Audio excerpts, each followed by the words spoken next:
Merci beaucoup de cette réponse. Laurent, alors Oui. le point de vue juridique sur cette question de qualité d'équipe et donc de transversalité. Et donc de transversalité, pour laquelle moi je voudrais vous apporter trois points d'éclairage.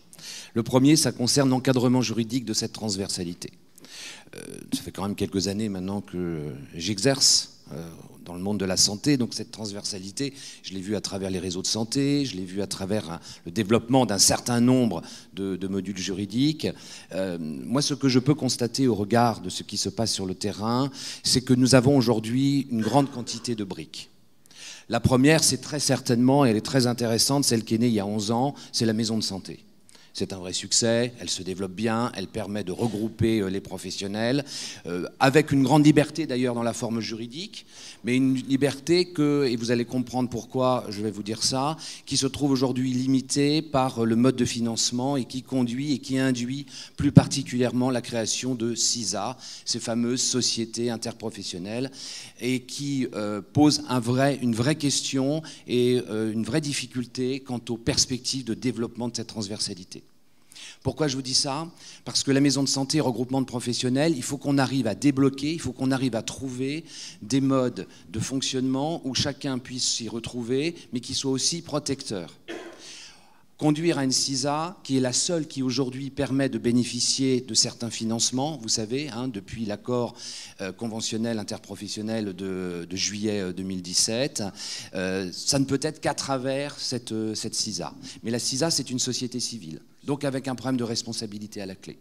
Cette responsabilité, certes, elle va être à due proportion des parts de chacun, mais c'est une responsabilité. On aurait pu souhaiter avoir des mécanismes, des sociétés d'exercice libéral à responsabilité limitée. On aurait pu aimer aussi que les professionnels puissent venir avec leur propre structure, alors que les SISA, c'est d'abord et uniquement la participation de personnes physiques.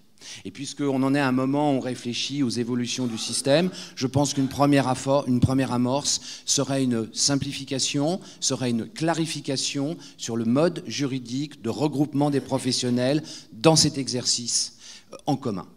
Nous n'irons pas plus loin si nous n'arrivons pas à trouver un mode juridique dans lequel chacun puisse exercer totalement et complètement, mais avec la sécurité nécessaire.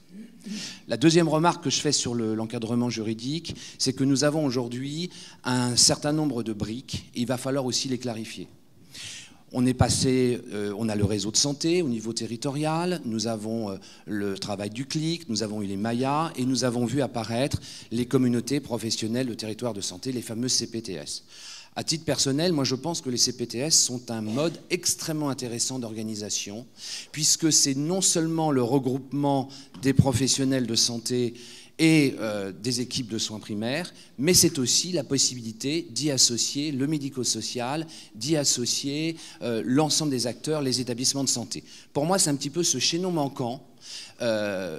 Quand je vois un petit peu l'organisation territoriale, c'est un chaînon manquant et Madame Courrèges, lorsque vous disiez qu'il y a cette mission dont vous attendez le rapport, j'espère que derrière, on va donner la possibilité aux professionnels sur le territoire, au sein de cette CPTS, de pouvoir travailler ensemble, parce que là, le parcours du patient peut résider dans cet espace commun qui doit être créé, et la CPTS est certainement un outil particulièrement intéressant. Mais on ne peut pas en avoir non plus une série et cet enchevêtrement.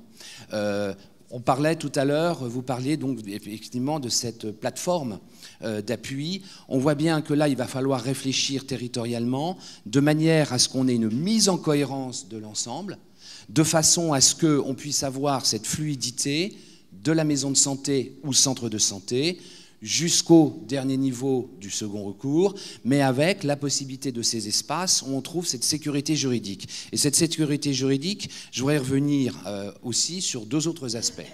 Le premier, c'est celui du financement. Le financement, on commence à l'avoir. Je dirais le pied dans la porte avec l'accord qui a eu lieu. Mais on voit bien que maintenant il faut aller plus loin et que ce n'est pas simple parce que c'est la question des partages des honoraires, ça va être la question de voir comment on peut avoir un mode de financement. tout à fait nouveau qui puisse permettre à la fois de financer le médecin, l'infirmier, etc., etc. Et là, je pense qu'il y a encore un sacré chemin à faire, mais si on n'arrive pas, avec beaucoup d'imagination, à débloquer ça et à revoir ça autrement que sur simplement j'ai mon honoraire, je le perçois, il va falloir réfléchir à des mécanismes de financement beaucoup plus globaux. Et là, il y a quelques expériences qui sont menées, mais qui, à mon sens, nous obligent à aller beaucoup plus loin. Si on veut véritablement que cette transversalité soit ce que vous appelez de vos vœux, il faut qu'on accepte d'aller plus loin et de faire preuve d'imagination. Et puis le troisième point, moi, qui me semble essentiel et qui a été évoqué tout à l'heure, c'est celui de la donnée médicale. C'est la donnée médicale. Depuis mai 2018, nous sommes tous tenus à une mise en conformité avec ce règlement européen de protection des données, le fameux RGPD. La donnée médicale est une donnée sensible. Dans les cabinets médicaux, il est vrai que vous la connaissez, cette donnée. Vous la maniez. Elle est entourée par des garanties du Code de la santé publique. Il y a le secret professionnel. Mais nous voyons bien qu'actuellement, elle va prendre une valeur très différente. C'est une valeur économique, c'est une valeur médicale, c'est une valeur scientifique. L'intelligence artificielle se nourrit de ces données. Mais si on travaille sur la transversalité, vous l'avez dit tout à l'heure, ces fameuses données, il faut leur donner une protection particulière et il faut que dans le cas de la transversalité et dans le cas des structures qui soient mises en place, il faut veiller à la circulation, veiller à l'exploitation de ces données. On parlait tout à l'heure du dossier pharmaceutique qui est une très grande réussite, mais on voit bien que derrière, il y a toute la question de l'utilisation de ces données, à qui et pour qui, et donc derrière de leur commercialisation. Et je pense qu'il ne faut pas avoir peur d'évoquer cela et de réfléchir à mettre en place les mécanismes de garantie dans le cadre d'organisations transversales et en particulier sur le terrain.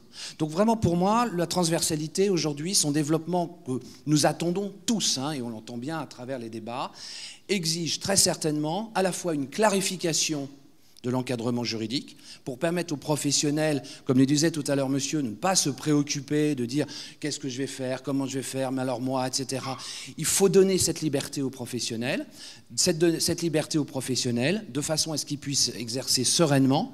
Très certainement, en matière de financement, et moi vraiment j'insiste, c'est accepter de revoir différemment les choses, peut-être de renverser un petit peu le mode d'appréciation du financement, et puis sur les données médicales, là nous avons un travail à réaliser en matière de protection et en matière d'organisation et de circulation de ces données. Voilà les 3 points sur lesquels moi je souhaitais insister, sans encombrer, bien évidemment, de trop d'éléments juridiques. Merci. Merci Laurent. Juste une interrogation, et elle sera double avec ton voisin, parce que je suis toujours étonné que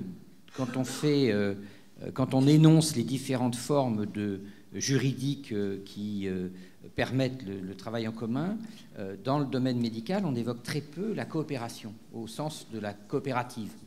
Il se trouve que Dominique Pont est président d'une coopérative qui regroupe des établissements qui, effectivement, pas celle dont on parle le plus dans les établissements privés.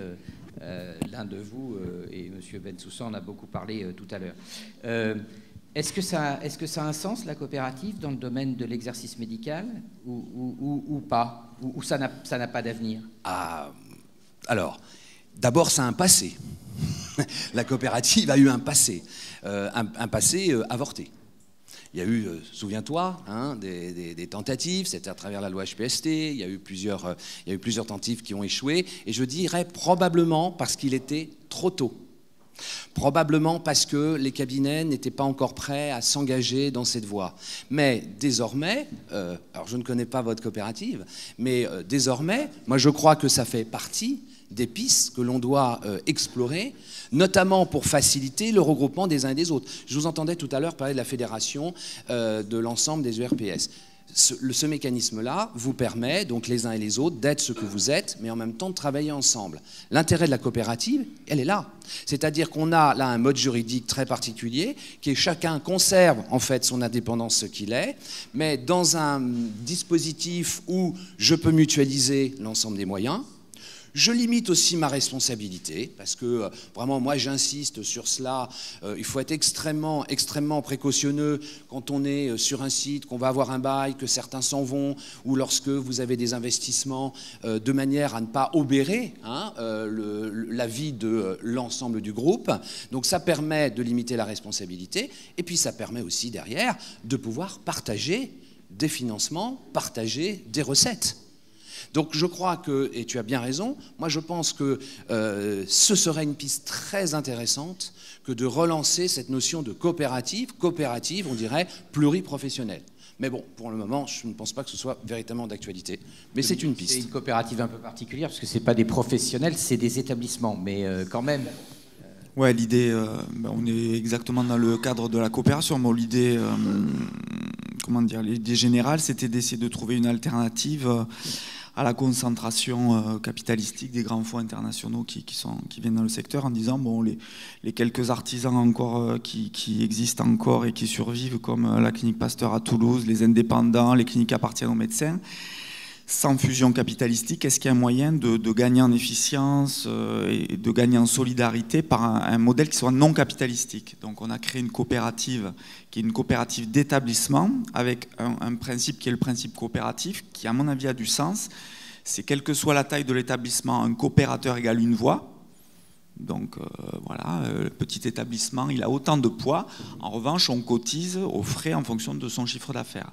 Donc il y a une logique posé comme principe de départ de solidarité des gros vis-à-vis des petits. Pourtant, dans ce cadre-là, on a construit d'année en année, on a créé ça en 2012, on était 10, on nous traitait d'altermondialistes, je me rappelle.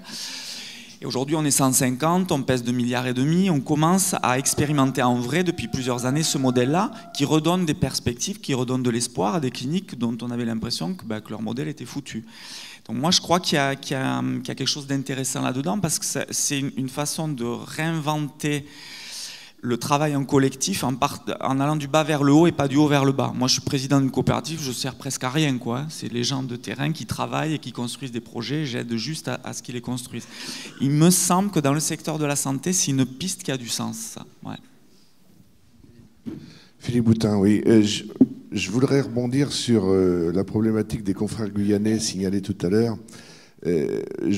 Dans les unions, on a beaucoup travaillé depuis 1994 sur la qualité. On était arrivé avec l'évaluation des pratiques professionnelles à plus de 30% des médecins qui étaient rentrés dans le cycle de la qualité, et ça dans les années 94 à 2000. Et là, actuellement, on reparle qualité sous un autre angle, avec une hyperspécialisation, une complexité qui est bien plus grande qu'il y a quelques années. Et je ne suis pas tout à fait sûr que l'on emmène 30% de la population médicale dans la qualité avec cette complexité. Je pense qu'il est impératif d'atterrir un petit peu et de diminuer le niveau de sophistication recherché, parce que, à titre personnel, sur ma MSP, on l'a vu tout à l'heure et tu l'as dit, Cécile, sur l'article 51, il y a beaucoup d'articles 51 dans cette salle. Est-ce que nous sommes représentatifs? Je n'en suis pas sûr. Je n'en suis pas sûr. Et dans une MSP, quand on a une seule personne qui s'en occupe, qui n'est pas totalement au fait des derniers textes et des dernières structures juridiques, c'est quand même très compliqué. Dans ma MSP, on est 4 ou 5 à s'occuper chacun pour partie de tel ou tel aspect de la MSP, sinon ça ne marcherait pas. Donc je pense qu'il est urgent de redescendre et de simplifier cet échelon-là, sinon en qualité, on n'emmènera personne au niveau des équipes, ou du moins pas suffisamment, et moins que les 30% qu'on avait emmenés en 94-2000. Excusez-moi d'intervenir, je voudrais défendre quand même l'évolution de la démarche qualité en France dans la santé, parce que pour l'avoir connu voilà, depuis une quinzaine d'années, moi je pense qu'on va dans le bon sens. Alors certes, il y a des défauts de sophistication, mais par exemple, pour moi, la révolution qui a été vraiment majeure, et j'espère qu'on va continuer à aller dans ce sens-là, c'est l'idée du patient traceur. Ça, c'est génial. C'est-à-dire qu'on est passé d'une culture qualité process à une culture centrée sur le client, enfin sur le patient, d'accord ? Ça a redonné un sens aux professionnels qui a été majeur. Alors, on stressait quand dans un établissement de santé, les experts visiteurs, ils viennent tout éplucher, etc. Mais au moins, on a pu mobiliser les professionnels en leur disant, mais on va suivre le parcours du patient. Et ça, je trouve que ça a été majeur dans la philosophie générale. Et je pense que ça a été une très très bonne orientation qui a été donnée. Donc, vous voyez, autant il y a des moments, ça m'agace quand je vois que c'est trop sophistiqué, trop intello, etc., trop déconnecté du terrain. Autant ça, je pense, ça a été majeur et très porteur de sens pour nous tous dans les établissements de santé.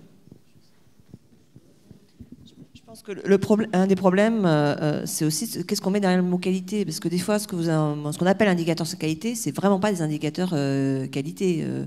Je pense que ce qui est important, c'est de retrouver le sens de ce que vient de dire Dominique Pont. Et donc, le patient traceur est une bonne illustration. C'est vraiment, à la fin, le patient, comment il se retrouve dans la prise en charge et qu'est-ce qu'il peut rendre compte de la prise en charge dont il a eu, comment effectivement, vous-même par rapport à votre pratique, effectivement, ça vous réinterroge ou autre.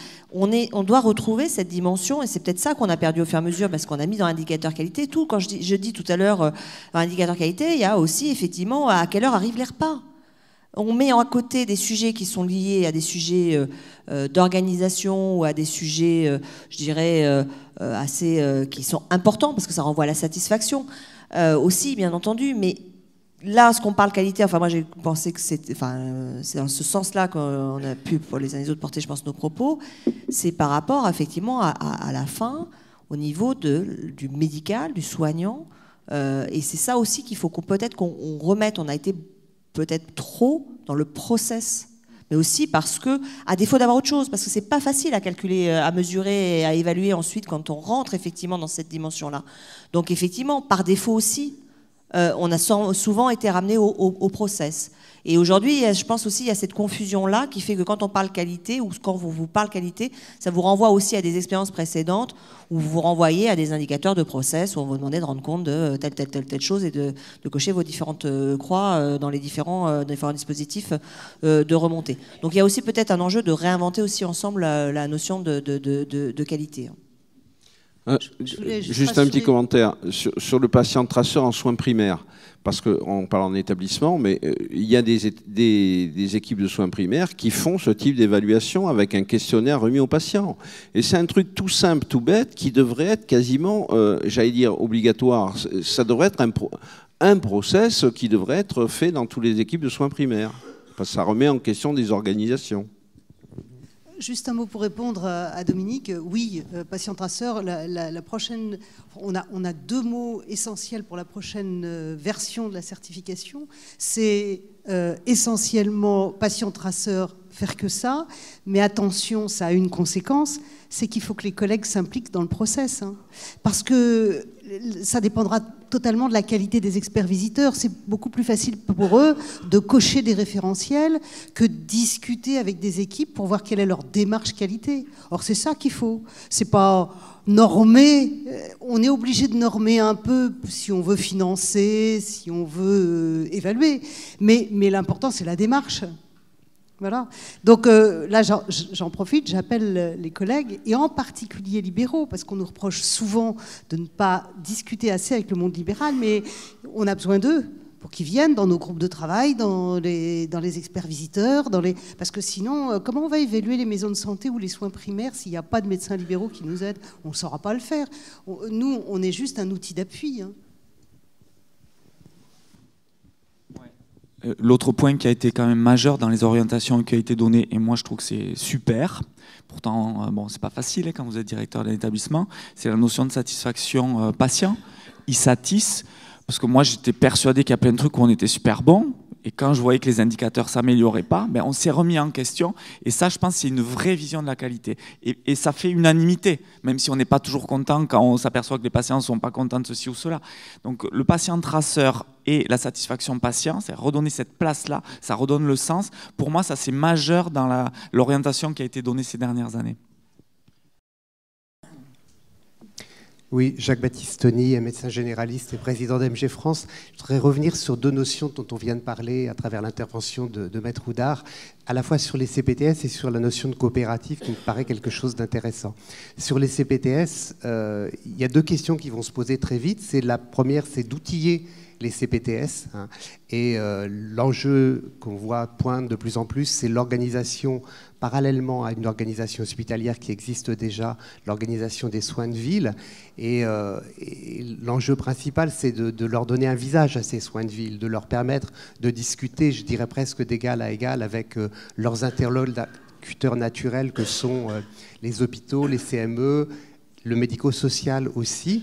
Et il est évident qu'on n'aura pas de CPTS si on n'a pas des outils dans ces CPTS, un directeur de l'informatique médicale, peut-être, par exemple, pour pouvoir produire des données, les exploiter, mais aussi du personnel capable de participer à la représentation de la CPTS. Donc, j'appelle de mes voeux, dans la stratégie de transformation du système de santé, un véritable investissement sur le fonctionnement de ces CPTS, et pas uniquement les missions, mais un fonctionnement financé. Deuxième point, c'est la notion de coopérative. De plus en plus, les médecins libéraux vont devoir partager entre eux des outils, et il me semble que la forme de coopérative est peut-être une forme plus adaptée. En tout cas, on a commencé à y réfléchir, et ça fait écho à des réflexions que j'avais eues et qu'on avait partagées, en particulier avec Nicolas Revel, sur effectivement, si par exemple, on parle beaucoup actuellement d'assistant médical, d'assistant de cabinet médical. Et un assistant de cabinet médical, le frein principal pour les professionnels de santé libéraux, c'est son embauche, la responsabilité que ça signifie, la capacité à embaucher aussi en sens responsabilité, est-ce que c'est le bon professionnel? Et puis aussi la notion de, sur un territoire donné, on est 4 à l'avoir, s'il y en a un qui part, qu'est-ce qui se passe? Donc cette notion de coopérative pour avoir à la fois du personnel adapté, mais peut-être aussi du matériel, elle est extrêmement intéressante. Le terme coopérative renvoie un peu au passé, effectivement. Je pense qu'il faut lui donner un sens actualisé et plus présent. Alors, pour les CPTS, on va changer le terme, quoi. On ne va plus appeler ça communauté, mais coopérative professionnelle territoriale de santé. Hein, c'est simple, parce qu'en fait, ça rejoint. C'est-à-dire, comment est-ce qu'on fait une CPTS? En discutant de façon amoureuse avec ses collègues, parce que sinon ça ne marche pas, y compris les autres professionnels, et en étant sur un terme de coopérative, c'est-à-dire une personne, une voix. Quand on a fait la fédération, on a 3 voix chacun, même si l'URPS médecin, c'est 50% du financement de la fédération. Mais on n'a que 3 voix comme les autres. Hein, pour répondre à l'organisation, en fait, aujourd'hui, il y a des financements qu'on a pu mettre en place, en région centre en tout cas, et avec à chaque CPTS un mi-temps de coordination. Donc il y a quelqu'un qui est le représentant de l'administration, et on aide un petit peu toutes les CPTS. Aujourd'hui, on travaille sur les CPTS avec les STACS pour des agendas partagés, pour des logiciels de communication qui vont se faire par le biais des financements qu'ont reçus les ARS à ce sujet-là. Et il y a un travail de chaque CPTS pour voir un petit peu ce qu'elle a comme outil, ce qu'elle souhaite comme outil, et on se réunit régulièrement. Nous, on réunit les CPTS en formation, constituée ou pas, 2 fois par an, et on réunit les coordonnateurs de CPTS 2 fois par an pour qu'il y ait justement tous ces échanges et tous ces partages. Sinon, ça ne marchera pas. Parce que je crois que sinon, chaque CPTS va un petit peu s'autonomiser, va devenir un petit peu autonome et ne va pas s'inscrire dans un mouvement général. Et il faut qu'on garde ce mouvement général, même si chaque CPTS va avoir ses projets originaux et qu'à terme, vont se regrouper, puisqu'à terme, de toute façon, on se bâtit sur 1 ou 2 projets et on s'entraîne. Et puis, exactement comme pour le cas en cancéro, qui vient que pour le cancéro, qui vient que pour ci, petit à petit, il s'aperçoit de la richesse de l'outil et il s'incorpore. On a encore une question, et puis ensuite on fera la conclusion, puisqu'on arrive à la fin de cette table ronde, et tu nous feras les 3 points.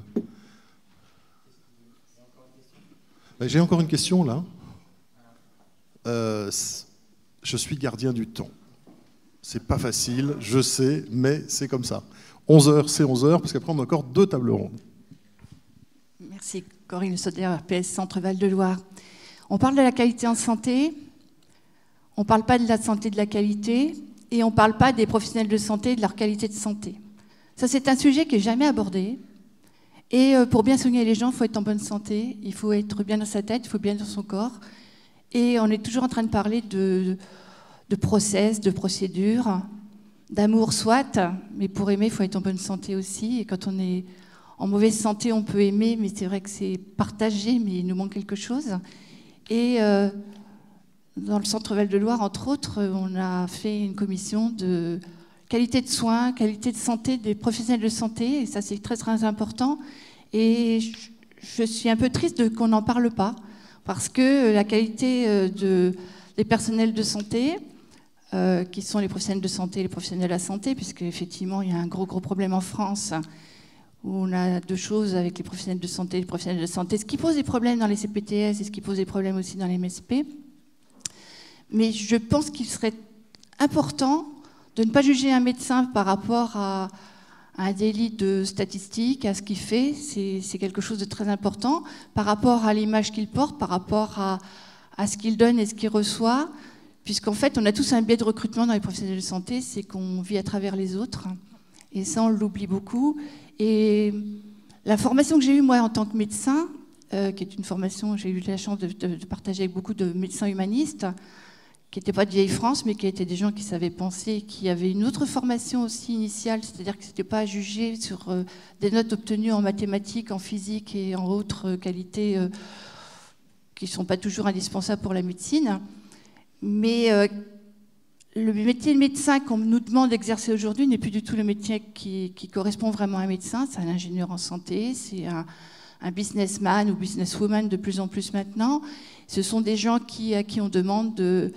Enfin, moi, j'ai appris le juridique, j'ai appris le médico-social, et tout ça, on apprend ça au cul du camion, quoi. On ne devient pas médecin, on apprend à l'être au fur et à mesure des choses, d'où l'intérêt des stages en libéral, qui est vraiment d'une formation indispensable, quelle que soit la spécialité. Mais je pense qu'il est intéressant de se pencher aussi sur la qualité de santé du professionnel de santé pour qu'il soit en excellente santé pour pouvoir soigner de façon exceptionnelle, individuelle et globale tous les patients qui viennent nous voir et qui nous apprécient et qu'on apprécie. Oui, quel que soit l'âge des médecins, mais je pense qu'effectivement, c'est quelque chose qui n'est pas pris en compte. Donc il faudrait penser pour qu'on puisse avoir un système de santé qui soit en bonne santé et qui soit d'excellente qualité. Alors, qu'est-ce qui veut répondre sur la santé et le moral des troupes? C'est hyper important, ça fait partie des choses...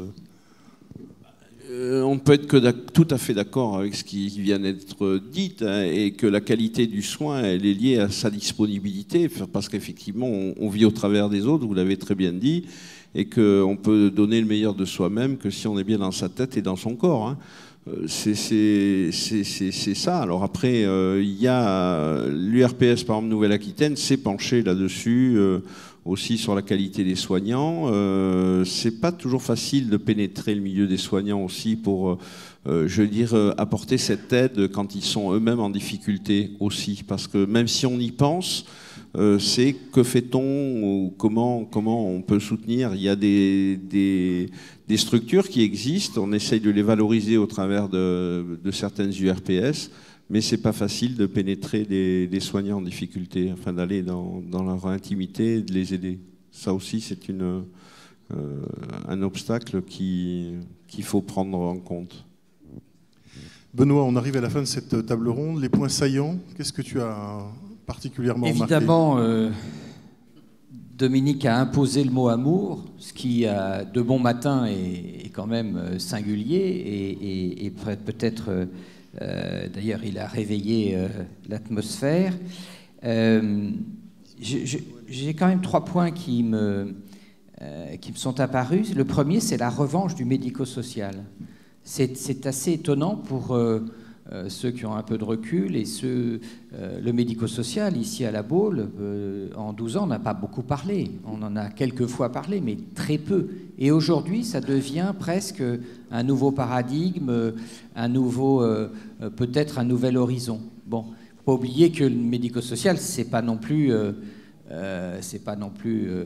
merveilleux. Si on en juge par le dernier rapport de la commission parlementaire sur les EHPAD, par exemple, qui vient de sortir, sur la qualité d'ailleurs dans les EHPAD, j'en retiendrai qu'une idée, qui n'a pas été d'ailleurs suffisamment à mon goût, c'est que l'évaluation des EHPAD, c'est avant tout l'évaluation par les résidents.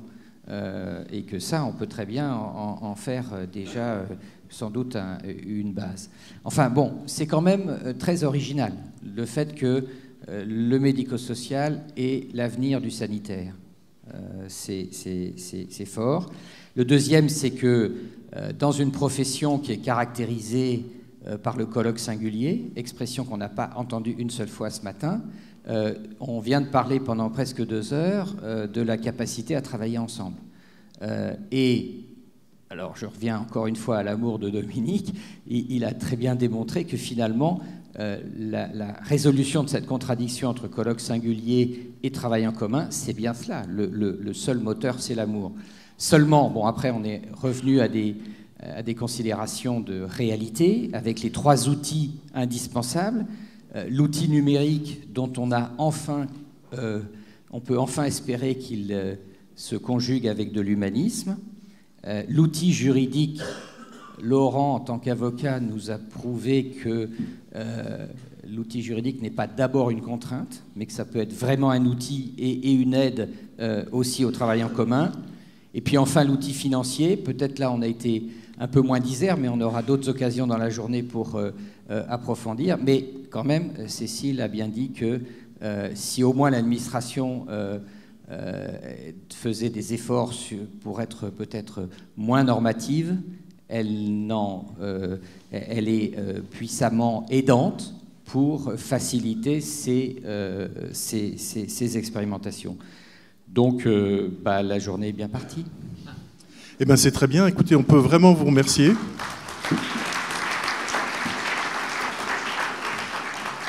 Et puis, je vous propose qu'on prenne une pause d'1 demi-heure et on se retrouve à 11h30 pour une table ronde numéro 4 qui va être passionnante.